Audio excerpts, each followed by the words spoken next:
Hi there, thank you for joining me. Today we're going to be looking at how to create these push buttons, which are actually links just made to look like they're being pushed.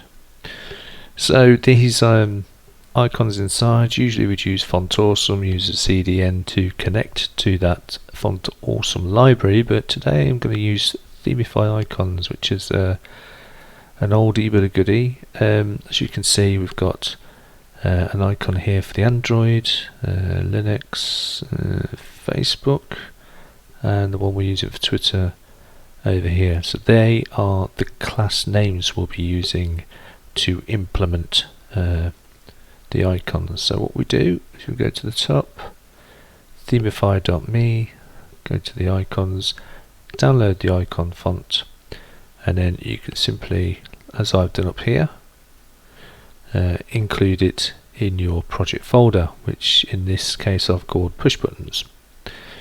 So with that done, we can now introduce our index.html and also our styles.css. Now I suppose really you could put these two into the CSS folder, so why don't we do that? Let's do CSS and then move the icons into there. Yes, move it please, thank you. And also the styles, move it please, yes, thank you. And there we go. So let us do the usual punctuation tab, give it a title, what we're doing, push button links. Up here we can link, so in the href we need to go to the CSS folder, and you can see the two available here, so we need to include that one. Do the same again, CSS, this one, and then save, and they are now included. So we can open this with live server, and away we go. So I'm going to put all this in an unordered list, so like that, and each button is actually going to be a list item with an anchor tag in it. The anchor tag is going to take 100% of the list item space. So let's do first one, list item with a class of Facebook, and then in there I want an anchor tag with no class, and then within there I want a span with a class, fonts, and ti-Facebook. Remember, that's the class name I got from the Themify icon library. So if we do that, we can hit the tab button,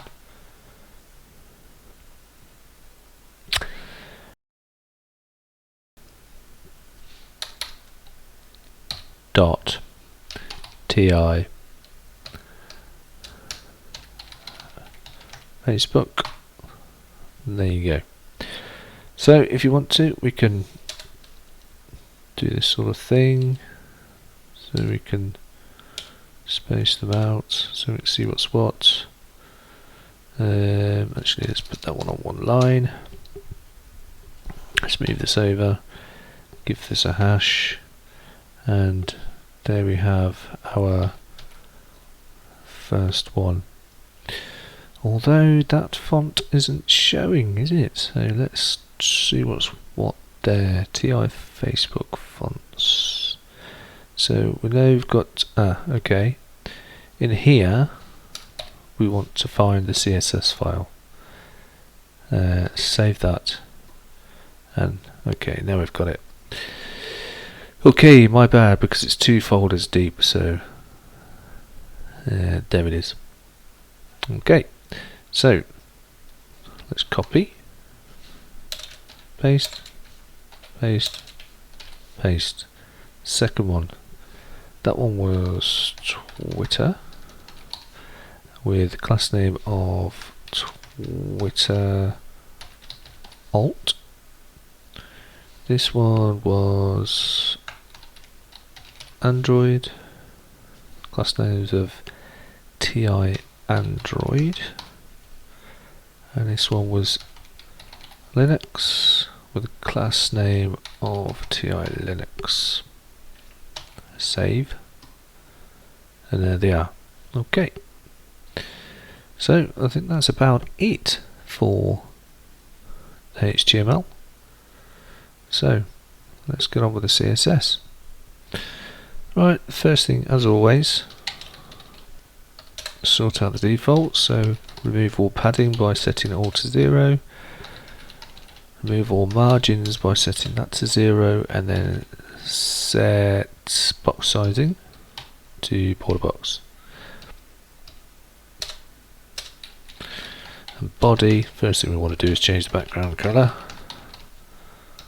Background colour, and that's going to be hashtag 1A1919. Save. Okay. And also we want to do display flex. But before we do that, let's give it a height of 100 viewport height, which means 100% of the browser window's height. And width, I think this is default anyway, but I always like to put it in just to be on the safe side. Width of 100%, and then I want to put the unordered list in the middle of the screen. So I'm going to do align items center, justify content center, and save. There they are. Right then, let's tidy that up. So next thing we want to do is the container. So button container, which is actually the UL. So let's look at the unordered list and do display flex and flex direction for this is going to be row, because we want the buttons in a row, and we want to put a gap between each one. So put column gap of say 30 pixels, and I also want to get rid of the list style, which is the bullet points before each list item. Save, and there you have it. Right, let's move on to the list item inside the unordered list. Each one of those we want to do display flex, align item center, because inside the list items is the anchor tag, and we want this to be in the middle of this. So just find content center, so it's centered vertically and horizontally. So we also do need to give it a height, which perhaps would have been better doing up here just for readability. Let's do 120 pixels with a width of the same, and I want to say overflow hidden, for the simple fact that down here we're going to do a border radius of 50%, which will make the container completely round. But if we put something inside the li, which we're going to, the anchor tag, and that's a square which overlaps in the corners, then that'll be reacting to the cursor before we get to the circle, if you follow me. So just put overflow hidden, then it stops anything overflowing out the circle basically. Okay, so let's give it a border of 1 pixel solid, I think it was 1F, 1E, 1E. Save, and you can just about make that out if you've got good eyes. It's meant to be subtle, but and also we want to give it a background linear gradient. So I'm just going to say background linear gradient. And we want to go 0 degrees, so it goes from the bottom up, and then a dark colour to start with, so we'll do the same as the background, which is that one, the background of the body, beg your pardon, and the top we're going to make a bit lighter, so that'll be 3B3A3A I believe. Save, and now you'll see it. And also we want to give it some box shadow. I'm going to do 0x, so it's XY blur, remember. 20 pixels down and 30 pixel blur, and the colour of that shadow is going to be a black at 90%, so quite dark, and there you see it. Right, so the next thing to go to is the ULLI A, which is the next nested item. And for this, again, display flex, align item center, justify content center, and we're going to give this a width of 100%, height 100%, because we want it to fill the LI. We already gave it a border radius on the LI, but to demonstrate what I was saying, let's just give it a background colour of, I don't know, blue violet. Let's try that one. You see how it's inside the circle. If we remove this, then it's now outside the circle. It's overflowing the circle. I'm sure you don't really need me to patronisingly tell you how that works, but just in case, there you go. That's what's happening. But the background colour, we put it on the LI, which in actual fact we can just put it on the anchor tag. So let's Control X and then Control V, save, and there we go. Save. And the display, let's remove that. No, that's fine, because the anchor tag is taking 100% width and height. This is irrelevant, so I'm going to remove that. Right then, also text decoration. Don't like the underlines. Who does? Decoration, none. There you go, the underlines are gone. Tiny, aren't they? So let's move to the span, which is actually the inner circle container, if you like. Let's move this down. Okay, so going to the span, so we're going an ordered list, list item A span. I mean, you could just use this if you want to, or in fact let's just use fonts. Let's use that. Then there's absolutely no question over what we're targeting there. So let's do display flex,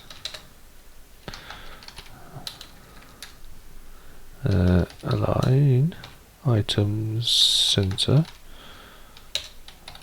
justify content center,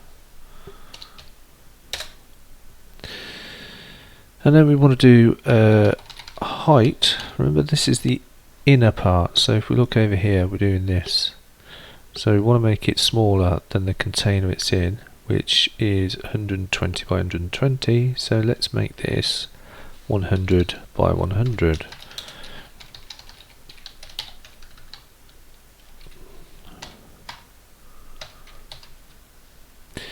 You can't see anything yet because we haven't given it a colour, but we are going to give it a border.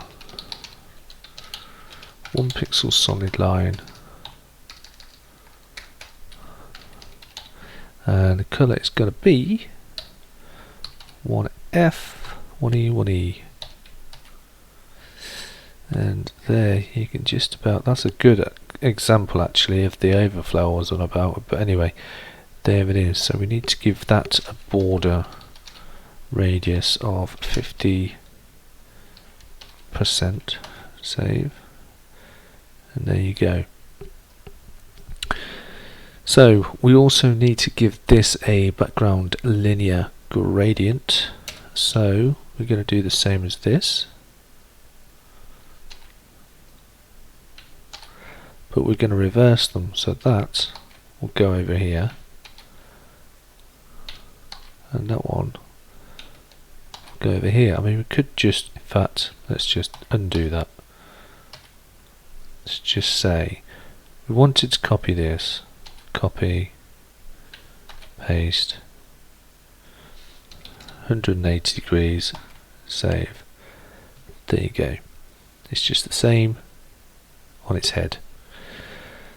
Okay, now we want to do something about the font because it's a bit small, so let's give that a size of 34 pixels.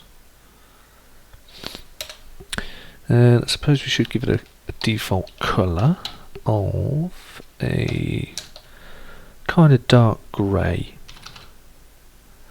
I think it was D 5F 5D 5D.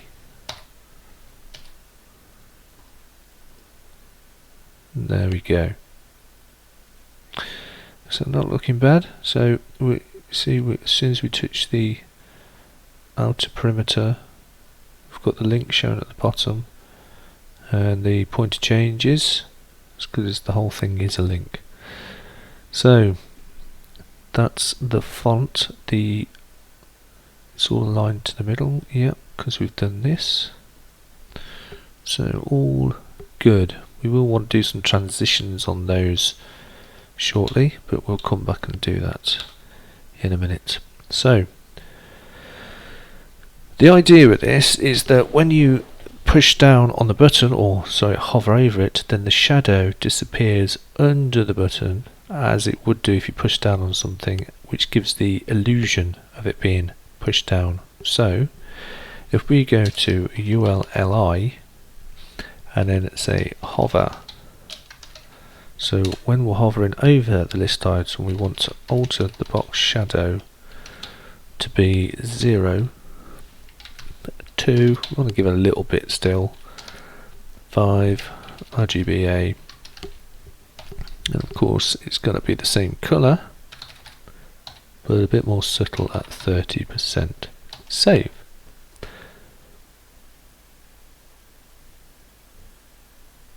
As you can see, that's pretty instant. It's not a bad effect really, but we want to stick a transition on it, so let's go to the LI, say transition on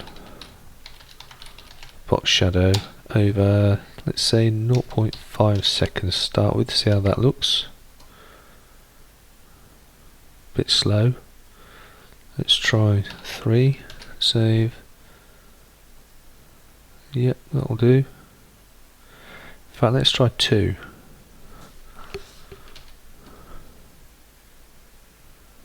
Yeah, I think that's the one. So as you can see, the shadow kind of disappears and the button looks like it's being pushed down, but in actual fact the button doesn't move. It's still the same size. It's just one of them mind tricks, Jedi mind tricks.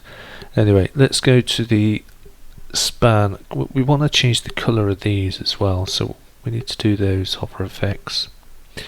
So obviously we gave each one its own class. So we've got Facebook, Twitter, Android. Good job I looked at that. And Linux. So save that. So if we go back here, we can say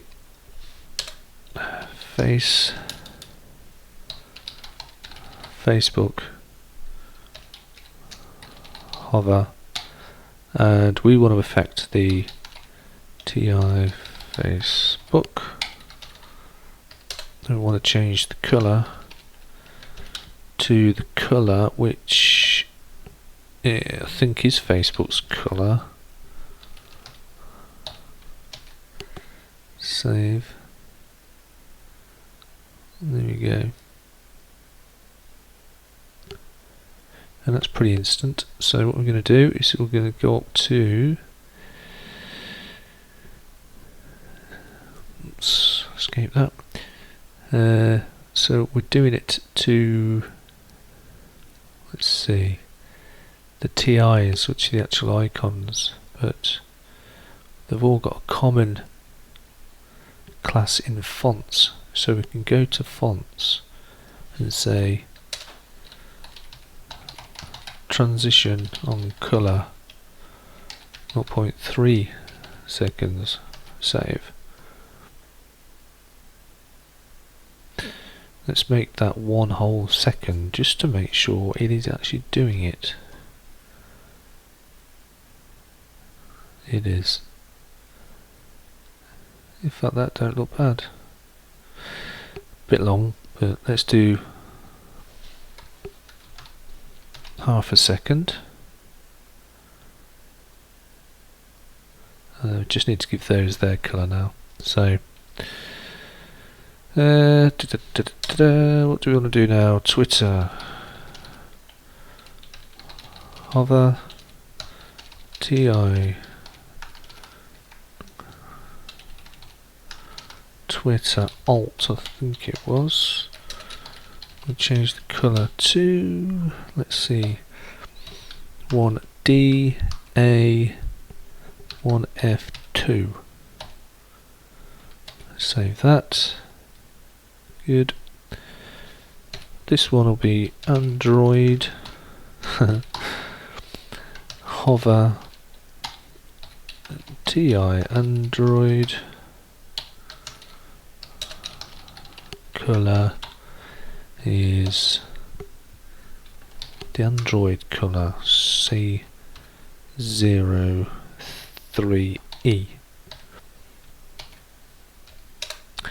And the last one, which is Linux, and we want to target TI, I think it was that. What colour should we give it? Because Tux is usually black and white with a yellow beak, so struggled to think of one for him, but whatever I came up with was this. Facebook, Twitter, Android, inventive Tux. In fact, let's just do a simple white smoke.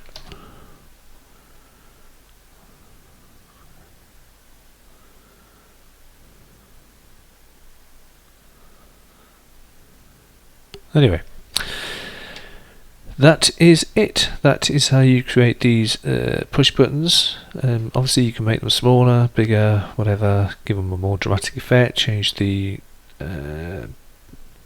box shadow to whatever floats your boat. You can get inventive with it with different colours and things, but that's basically the basics of it. If you've enjoyed this video or learnt anything new or not, just please hit the like button down below. I would really appreciate it if you'd subscribed as well, and hopefully I'll see you in the next one. Please do leave comments. As usual, I will leave a link to the GitHub repo for this down below in the description. Until next time, thank you very much for watching. Goodbye.